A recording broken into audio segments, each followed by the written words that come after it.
Hey guys, Jengar here. Welcome to today's realistic review in which we are taking a look at the Japanese A6M3 Reisen sitting at 3.7 battle rating. One of the good old Zeros that have been in the game for quite a long time. And a plane you can have a lot of fun with, turn fighting, luring people in, and then having your fun with them, because that is what this plane can do. It can pull out shenanigans once you get into a dogfight. This plane is unsurpassed. It is very good. There is a few planes that can come close against it, but you can have a lot of fun in this plane. And it also accelerates pretty quickly, as you saw in that dive there. The P-47 was trying to get away, but we just stayed on his tail. So the initial dive acceleration in this thing is very good. Of course, you will never win in a long dive against anything that we're facing here.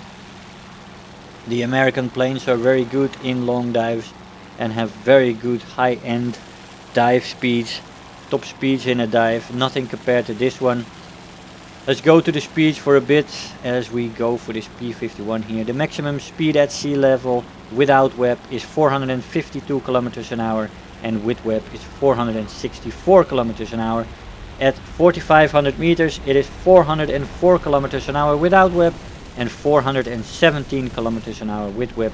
And then finally go up to 6,500 meters. You go 385 kilometers an hour without web and 386 kilometers an hour with web. Now that is almost no difference. This plane does not get better as you go higher. It can still fly there, but the web, of course, at those altitudes doesn't function at all. This plane is best at mid to low altitudes. Now if you look at this, we are also keeping pace with this P-63 in a dive.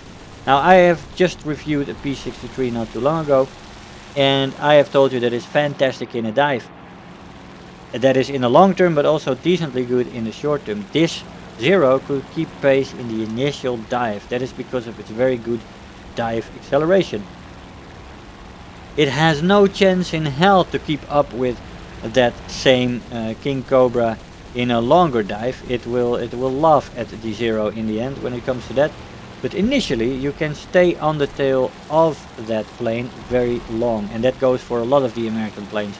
You can stay on their tail for quite a long time, and that gives you a window to shoot them down as they are trying to get away, if they are smart enough not to try to turn with you. Most people, if they have a brain, will dive away from a Zero if the Zero is anywhere close to turning on their tail. Going into a maneuver fight against a Zero is basically your death sentence. Now let's go to that top speed in a dive. It is 676 kilometers an hour before it redlines, and 715 kilometers an hour before it rips apart. Now that's not very high, and the effective dive speed is even worse, with a control stiffening coming in at 400 kilometers an hour, and mildly at 500 kilometers an hour it becomes severe, and at 600 kilometers an hour you really have very severe control stiffening, making you incapable of getting the guns on target. So there is that to keep in mind as well. The stall speed in the plane lies somewhere around 160-170 kilometers an hour, which is quite average actually. In the beginning of the war it was enough to beat most American fighters, especially the Wildcats were susceptible to that. But once the Americans got the Hellcats, then it was a whole different story for vertical maneuvers. Now this F4U, for example, going in a straight line there is just very able to run away from me. Of course we're catching right now because we're in a dive. But I think if he would have made use of the lost space, he could have run away from me indefinitely. But he doesn't. He turns around and he's actually rather quick. Starts to shoot from far away and gets a good hit on my left wing. Maybe even a crit. But we turn around and we do get a chance on him here, and we do get a perfect hit on one of his wings, taking it off, getting me my 4th kill in the match. Very nice. And unfortunately he jokes that he would unsub. I don't know if he was serious about that. I don't think he was. I think he was making a joke, but you never know, right? You never know. He's still talking though, but it was a good confrontation. He almost got me. He could have made a short work of that if he was a little bit more lucky with the damage output there. But yeah, I got away with that one. Second match, we're in the dark. We are again faced with a P-47 who is maneuvering with me. Don't do that. It's not very smart. Don't do that against the Zero. Anyway, let's take a look at the stall speed in the plane. It's 160, 170. Quite alright. Firepower in the plane is decent, I would say. The plane runs with 2 times a 20mm cannons, type 99 Mark 1s with 100 rounds per gun, which is supported by 2 times 7.7mm type 79 machine guns with 700 rounds per gun. I used universal belt for the cannons and stealth belt for the machine guns. 600 meter convergence. You can also put 2 times 60 kilogram bombs on the plane if you want to throw some bombs, but those, yeah, I don't know.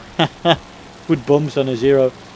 Well, you can do it. The plane is best at medium to low altitudes anyway, so I go high up. I do usually go up to higher altitudes though, because the plane still is just as maneuverable, and it is very nice to be at the same altitude as P-51s and P-47s and all that. Yeah, Spitfires, all those things you will meet. The climb rate in the plane is decent to good, so you do have a chance to get up to altitude, and with a little bit of side climbing you can even be the highest plane. Working from an energy advantage is always fun when it comes to that. Now the ammo loads on the plane are, like I said, decent to good.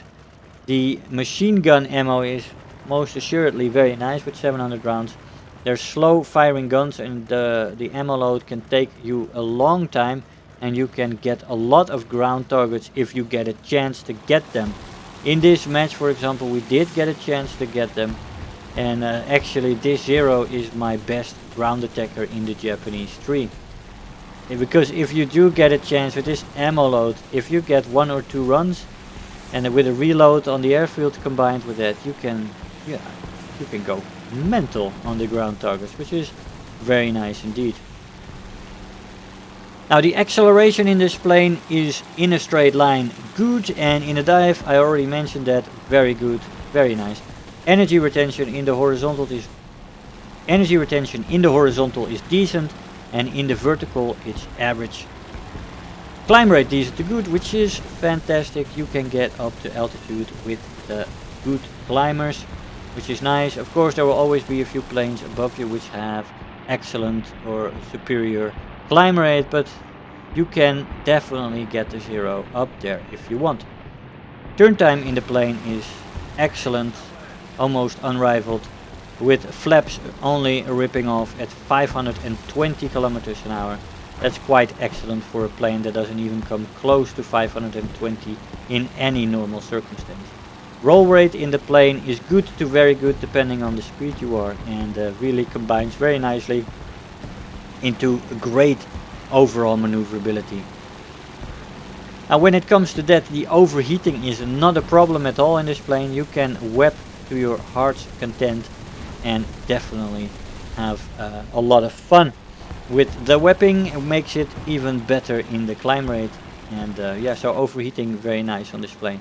Durability in this plane is not so good as you might imagine, with the Japanese being famed for having no self-sealing fuel tanks and no armor to make their planes as light as possible. The Zeros were a definite example of that, and it was one of the reasons why the Zeros were so superior in the early years of the war. There just was no competition for these planes in maneuverability, and there was no tactic against them at that time as well, like the Americans later developed with their boom and zoomers. The plane also is very easily put on fire, so it really is a fireball when hit very often, and most often you will die from a fire from a lost 50 cal somewhere in this plane. You are not easily hit, that is an advantage, but do be careful in those head-ons and stuff like that, because you will catch fire in no time. Be aware of that. And overall the plane is fragile when it comes to taking 20mm cannon rounds. Not very good. The flight style in this plane speaks for itself, I think. It is a turn fighter first, but it can also energy fight surprisingly effectively. Of course, it is more to do with shorter boom and zoom runs and all that, yes, but you can use a Zero as an energy fighter if you want to, and it can wreak havoc if people are not quite aware of what this plane is capable of. So a very fun plane to fly when it comes to that. As we take out another vehicle with an I-16 above us and a Hurricane in front of us, with an IL-2 and a P-39 a little bit further away. I am mainly concerned with that I-16 being right above us, and our positioning is not superior. Right now the duel with the I-29 really took me down. I-16 is incoming. In the meantime, as we are trying to get a shot on this Hurricane, he's going underneath two bridges here, crashing one of my allies there, the Key 61. Crashed, unfortunate, but we get a good shot here on the Hurricane, which is the end of him. My other ally turns off the other way, and the I-16 is definitely incoming. Yep, here he comes. We're skipping to a bit closer. Here he comes. We're gonna turn out of the way, give him a difficult target, and bye bye. Watch your maximum speed, sir, and do know where the control stiffening on your plane starts. I always love those kind of kills where you do not have to use any bullets, environmental kills, or like this, getting somebody over enthusiastic, making him or her lose thought and yeah, compress into the ground. It happens to the best of them. I was on the way back to the base as I was trying to get that IL-2. He got shot down though, and as we get a refill on our ammo, there is only one plane left, I believe, in this match. And we have the opportunity for some ground strafing, and I didn't mind picking up a few more kills, getting a few more Silver Lions. The last patch really depleted my Silver Lion reserves, and I am slowly trying to work my way back up and get myself ready for the next patch, because then we're gonna need some more Silver Lions again to buy stuff that we unlock. So here we go, some AA stuff, getting the AA first. As we make a few passes, you can see how effective the machine guns are. That's the only thing we're using right now, and if you do get them on target, you can go a hell of a long time just strafing ground targets. And if planes do come for you, this is also a tactic, definitely, if you are in the Japanese tree, just going through your zeros and staying low, getting ground targets like this, and any plane that dares to come close at low altitude against this plane. Of course, you do have to look around now and then though, but you can get a few air kills and a shit ton of light targets like this, and get great scores and great rewards in this plane that way. First place in the team again in this match. This is the scoreboard of the second match, which was quite rare. I never had this before in my life. Let's see, I'll mention what is special here. We've got rank doesn't matter, always nice. Final blow, the best squad. We have Anti-Mech, Terror of the Sky, Balancer, Bulletproof, but also Rogue Wave. So we have the most AI ships, the most airplanes, and the most vehicles destroyed in that match. That was insane. 41,000 Silver Lions and 2,400 research points. I'll see you in the conclusion. Hey guys, so here we are after the match. Now, fantastic plane in which you can pull a lot of shenanigans. Like I said, that match was really special for me because I have never had that before in my War Thunder life, where I have the most naval kills, the most land kills, and the most air kills. Brilliant match, and fun to see that happen for a change. I only had one naval kill, to be honest, with a few people in the match also having one naval kill, but I had the highest score, so I get that reward. First time, very nice to see. Another record bites the dust. Fantastic. But the A6M3 is definitely a plane you want to visit in your way through the Japanese tree.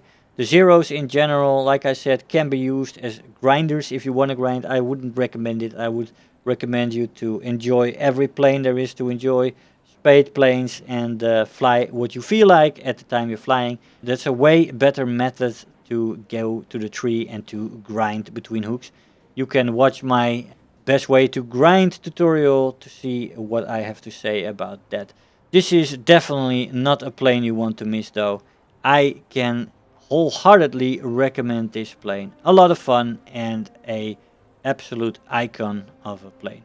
Guys, I hope you enjoyed the video. I want to thank you all for watching and I'll see you guys next time. Bye bye. If you're new here, make sure to hit the subscribe button, become part of this community. If you are already a subscriber, don't forget to like the video, do leave me a comment, and if you really feel like helping out today, make sure to share the video with your friends and let them know about the channel.